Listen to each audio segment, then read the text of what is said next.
In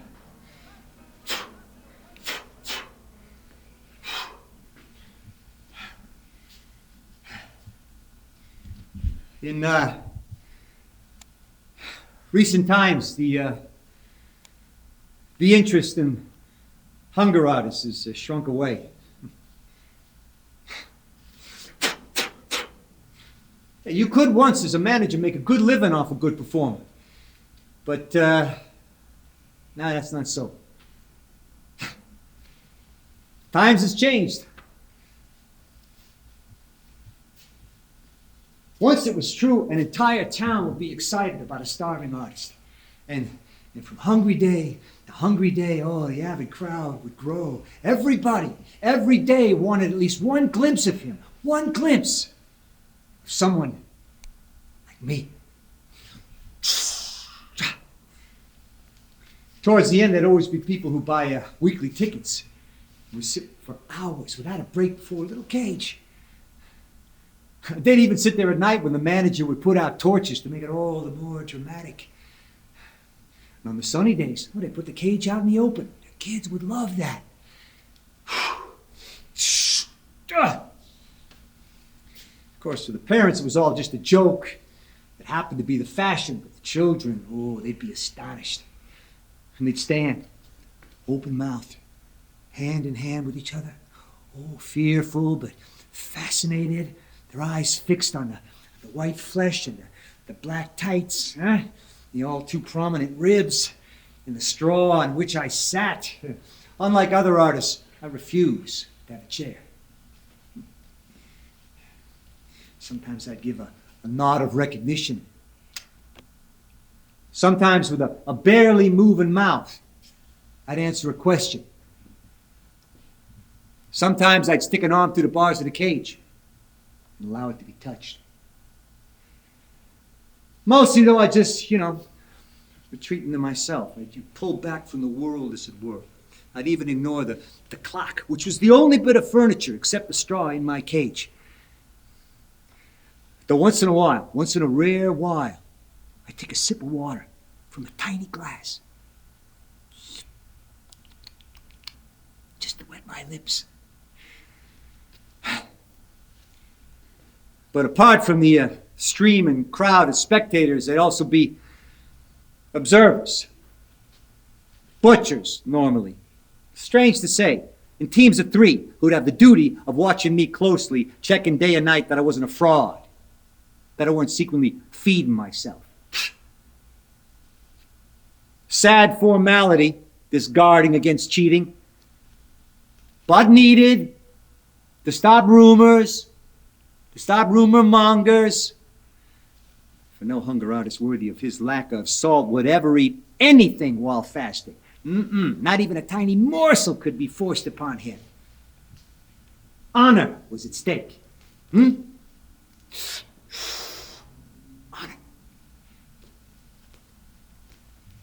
And naturally, not every watcher could grasp that. At times, at night, the group of observers would withdraw to a corner and play cards, with the evident intention of leaving me free to feed myself. Oh, how that burdened my spirit.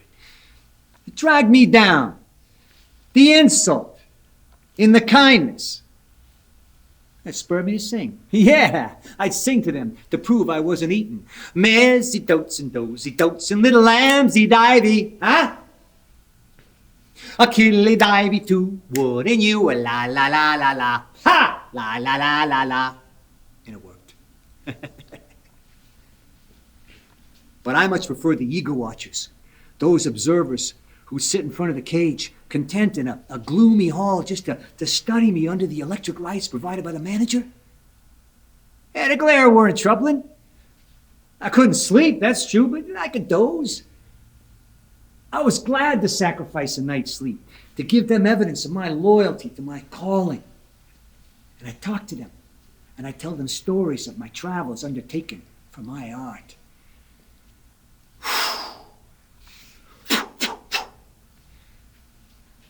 But my happiest moments would be at breakfast, when they would eat, and I would happily pay for the appetite they'd gained from watching a hungry man hour after hour. And yet, there were malicious types who always claimed the breakfast was a bribe, that something was amiss, but would challenge. The malicious mouths refused to take on the duties of a watcher without a breakfast. Nah, they weren't equal to watching without food. Nah, they couldn't even skip one breakfast. Still, they murmured against me. Murmur, murmur, murmur. It can't be separated from the hunger art, this murmuring. Nobody can watch a hunger artist all day, every day. So nobody can know there's been no deception. Only the hunger artist himself can know that. Only the hunger artist is the true and perfect spectator of his own hunger. And yet, in other respects, he is the most dissatisfied of spectators. You know, there's some people that can't look at him. So painful does the spectacle seem to them. The hunger artist knows. There's nothing easier than fasting. That is the undisclosable, unavoidable secret of our trade, our art. And out of all the hunger artists, I could feel that truth most deeply. Yet it's a truth that's never believed. We can shout this truth and never be heard, except by those who turn about and shout back, "Swindler!" Because of their misconception that going without food is the hardest thing in the world. No, I say. Liar, they say. And in my cage, I shrug. My cage. Am I shut in, or is the world shut out? The hunger artist knows. From my cage, I was never freely taken. I was extracted. 40 days in the cage, that was the manager's limit. Now, my manager, he never allowed a 41st day. I was taken out on the evening of the 40th. Now, even in the great cities, this was so. On good grounds. On good grounds for him. Beyond that limit, tedium set in. You know, the crowds grew weary. They became thinner. At that point, they dwindled faster than the hunger artists, and that's bad business. Never mind the art. The manager, he's a tradesman. He's only a tradesman. 40 days, the point of maximum interest. So, that's when I was stopped, and my cage was opened. Though, of course, this was all done ceremonially. The cage was decked with flowers. Flowers were strewn about. The hall was transformed in a manner of showmanship. A military band played. Yeah, soldiers blowing trumpets and banging drums. If that was impossible, firemen would take their place. And 2 doctors and 2 girls would stand at the cage door. All 4 of them decoration. Though the doctors would measure me, and my manager would announce my measurements through a megaphone. He would shout out my figures. My meager body would be trumpeted. The trumpet always played at this point, and the girls would assist my steps towards my meal, towards those few morsels that my body would accept after 40 days of nothing. And I'd always resist, but the healthy, well-fed girls, they wouldn't allow resistance. No. By the hand or arm, I was forced forward, though seemingly gently led. They were apparently kind, but actually cruel. I never wanted food then. I wanted hunger. More hunger, better hunger, world championship hunger! Ha ha! After 40 days, I was only approaching the peak of my fasting. I knew what capacity I had. Oh no, the audience can't stand more, so my manager said. Want to give me a better audience, I said. But he never did. And I'd be cheated of the fame which was my due. I tried to stand up straight, but my body was light and my head was heavy, and on one of the girls or the other, I'd weep, and my crying face pressed against her body would distress her. But still, I'd be brought to my table, and my fast would be brought to an end. And through my manager's megaphone, the crowd would hear my martyrdom praised. A martyr for art! But it was eating my meal that made me a martyr. I I longed for my straw and my cage. Yet I had to abandon these to serve the public taste. Instead of true glory, I had to accept a counterfeit. And just before I sat at my table, my manager would grasp me and he'd raise my stick of a right arm in seeming triumph and secretly shake me from behind so it looked as if I was about to collapse. The band would play at its loudest and speech would be impossible and I would sink down and eat. What a shame. My manager would lean over towards me as if I'd indicated I'd something to say, yet truly, I was silent. But he would nod in agreement at the thing I hadn't said, and take a glass of wine and raise it and toast the audience as if that was my desire, as if he were expressing my heartfelt thanks. But my heart felt nothing but remorse. And I'd slowly eat. The crowd would slowly drift away. Show be over. Phew. How bleak I'd feel outside my cage, with no company except my manager and his assistant who sit counting the money, and I would just drift about ghost-like.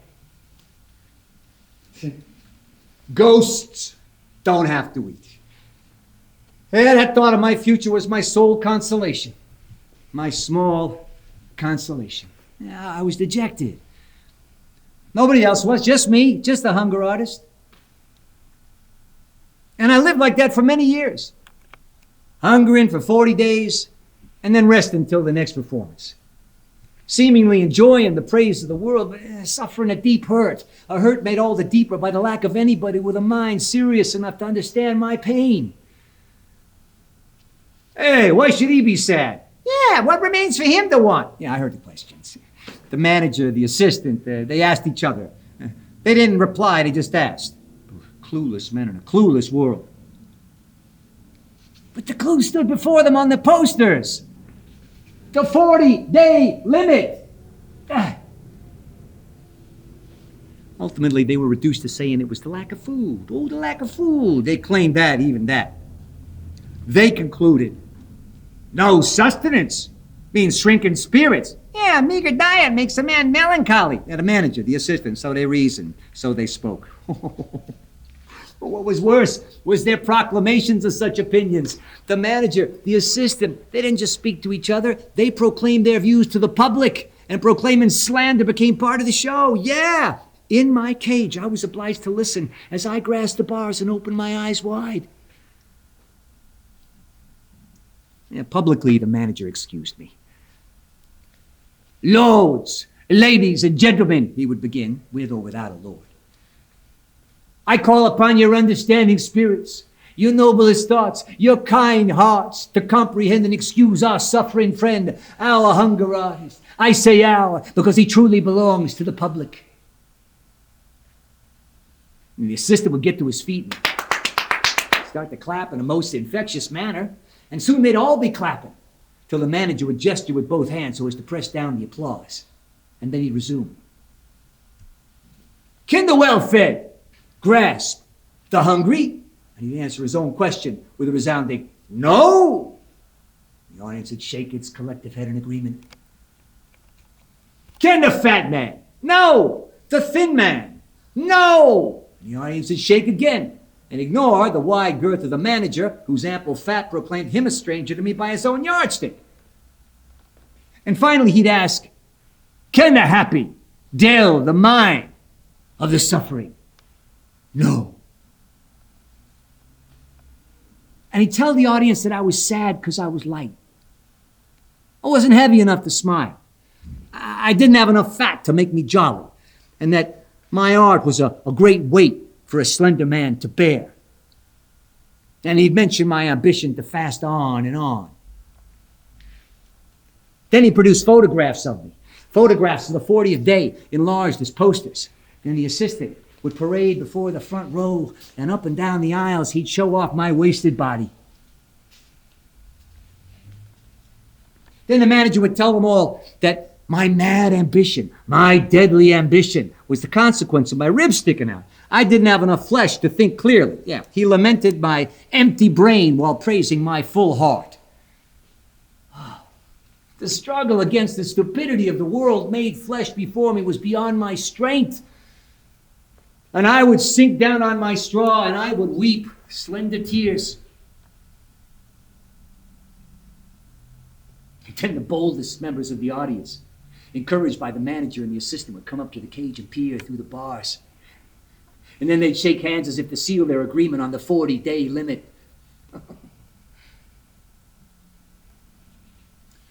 But I didn't suffer from my manager forever.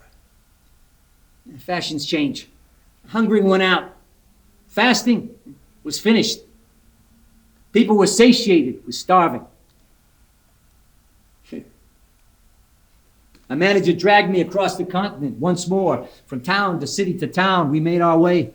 My cage and my ribs were exhibited here and there, but all to no avail. People stopped caring. They found other amusements. The benches before me were emptier and emptier. I starved solitary. Even my manager lost weight, and that certainly did no good. It was as if a secret understanding had seized the public that it was wrong, or at least vulgar, to exhibit bare bones. The hungry should be more discreet. That was the sudden silent consensus. And no complaints, no protests, not even an anonymous letter denouncing my art, but I was avoided, and other hunger artists too. Pampered days were over.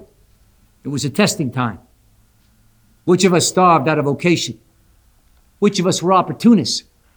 Who could, unobserved in the face of indifference or even hostility, leave food alone?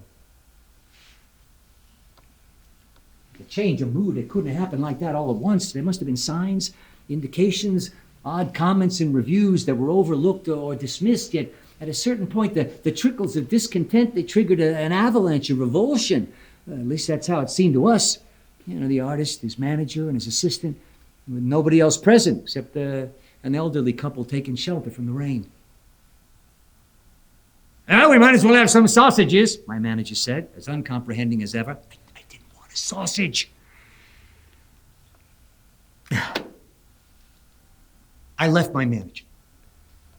But I was too old to take up another occupation, as his assistant suggested, just to cover the bare necessities of life. Furthermore, the true hunger artist has no necessities except the lack of food, and that's free. So, I joined a circus. I didn't even look at the contract. I just signed and appeared where and when I was told. It was easy to discover that circus. It was no trivial attraction. It was not. No, I joined something grand. Perhaps the biggest circus, depending on how these things are measured. Oh, countless people and animals, too. Some I couldn't even name. And the equipment. Oh, the circus on the road, it might be mistaken for an army at a distance, or at least a rather ragged corps of engineers. There was space for somebody like me. An old campaigner, a veteran showman, an entertainer. We lost his audience, but not his name. My reputation endured. The circus could list me under its assets. And my hungering was not diminished by age. No, I could fast as well as ever. I was not like the old trapeze artist who might, miss the bar and woo, plunged into the audience. No. That sort of thing displeased the circus. Professional failure? No. My skills, if anything, were improved with age. My disdain for nourishment was heightened with each passing year. And all I asked of the circus, apart from space for my cage, for I brought along my old companion, my old familiar iron bars, was for my performance to have no limit. I wanted to be allowed to hunger on beyond the 40th day, into that unknown territory for which I yearned and where I'd astonish the world. And the circus man, the president, as he called himself, well, he smiled as I made this claim. He didn't refuse. He granted that I could starve until doomsday if that was my desire. He just doubted the world had the capacity to be impressed by one more hungry man. He promised benignly to neglect me. Oh, neglect. After a manner. But he kept his benign promise. And I was satisfied then. But naturally, I wasn't so proud that I claimed center spot. I had a sense of my own worth as a performer. Setting fashion aside, ignoring the taste of the moment, but no more than that. I never thought I'd be placed in the middle of the ring, or indeed anywhere within the tent, the big top. In that respect, I was modest. I had a sense of my own worth as a performer. I was content with the spot the president picked for my cage. It was set by the path to the animals. And big, bright signs were placed around me, so when the crowd surged out from the tent during intervals, looking for other distractions, well, they couldn't miss me. And yet, because the path was one of the main gangways, and because many people were pressing on to see the beasts, the bold, fierce entertainment, it was difficult for anybody to, contemplate my performance with the necessary tranquility. Still, when I was new to the circus, I would sit in my cage eagerly before each interval, watching for the first sign, the first spectator to emerge. Come on! But the first spectator was the least likely to halt because of the press of the mass on his back. The first person would always be, whoa, swept away.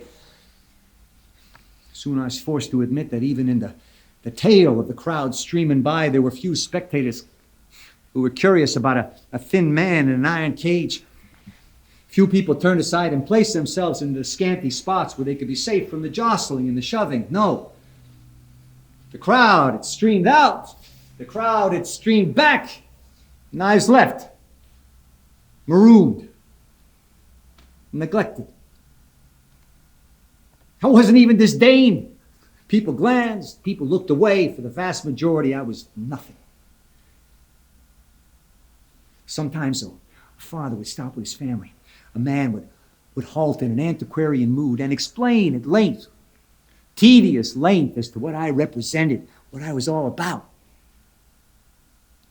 And he would lecture his family as to my inadequacies as compared to the hunger artists of yesteryear. Oh, the giants of fasting who would put on performances, vastly superior to mine.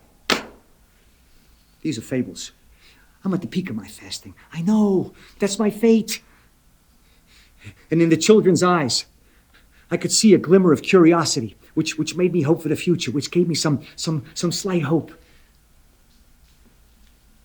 But soon, a roar from a giant cat in the menagerie, the zoo, which was my neighbor, would turn the heads of the children. Like all the others, they'd be drawn away.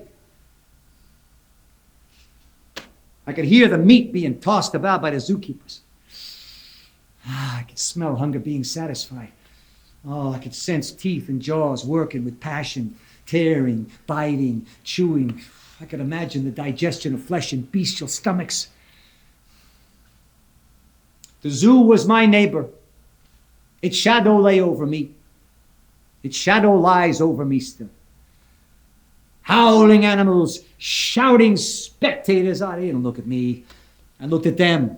I still do. The world has been turned about. I now am a spectator. The path from the big top to the zoo passes my cage, and I'm not but decoration en route. Fade and decoration. My signs have faded. My once bright signs are weathered and dull, and all is woe begone with me. I've merged with a background. I've been camouflaged into nothingness. Should I complain? Should I speak to the president? Hungering as an art form is slumped. I have no successors. How can a man complain about the age? The changing of taste. I might as well talk to my straw. My straw. Oh, my pungent straw. It's not been changed in ages.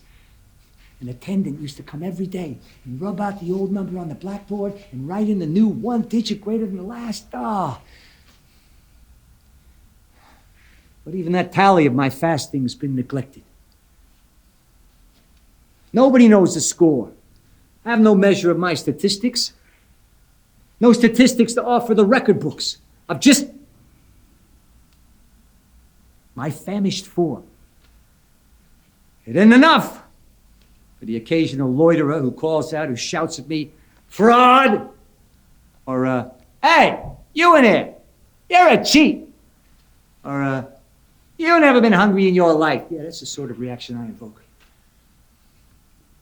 The true artist they cannot recognize. My performance here is beyond anything seen before. I'm off the scale. I'm the world champion!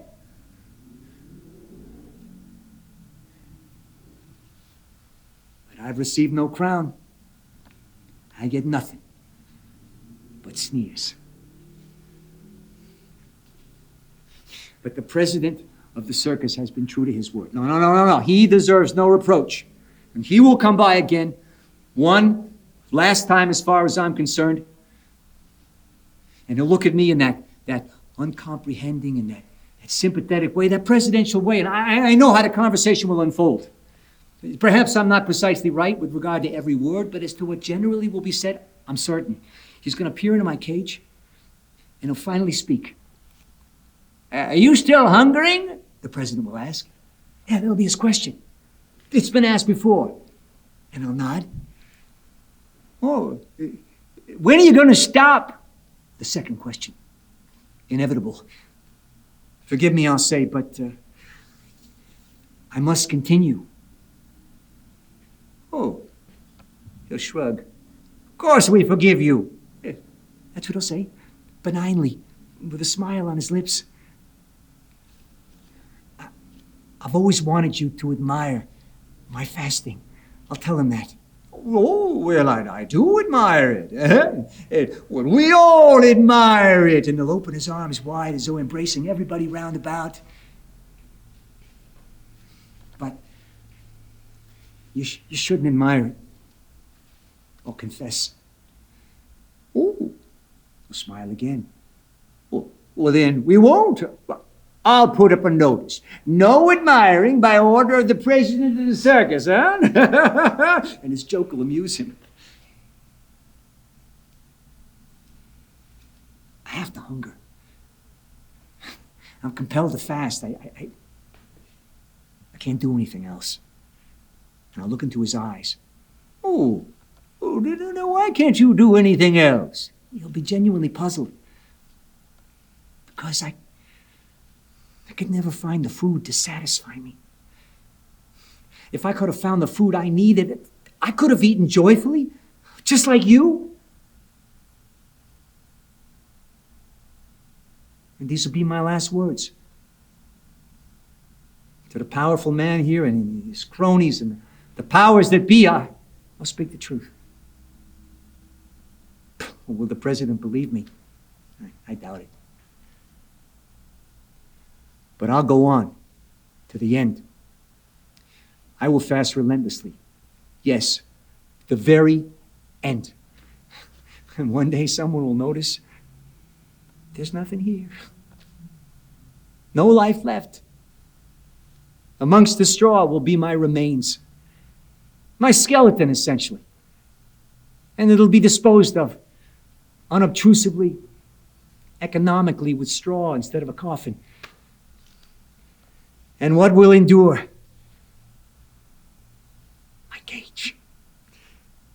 That'll be my monument. But it won't be left empty. No. It's too inviting a cage for that. The zoo will expand. In its place will be a creature within, a panther. Some fierce meat-eater with a prodigious appetite. A creature bursting with life that probably won't even miss its freedom because within it will be the very essence of freedom and because the supply of meat will be endless. And the sight of its teeth biting into bloody hunks will draw people here. I've made this patch of circus a desert, further and further away. People shun me as if hunger were a plague. They will not approach. My cage will atone for that. In the place of my barren art, there'll be a carnivore housed within with jaws that crush bones. Oh, he'll be given whole legs to eat, and the crowd will gather around and never leave, eating. Oh, the sight of that. They'll admire it with open mouths and drooling lips. And the crowd will press about my cage, even at the risk of being torn apart. The excitement will be tremendous. A panther. Yes!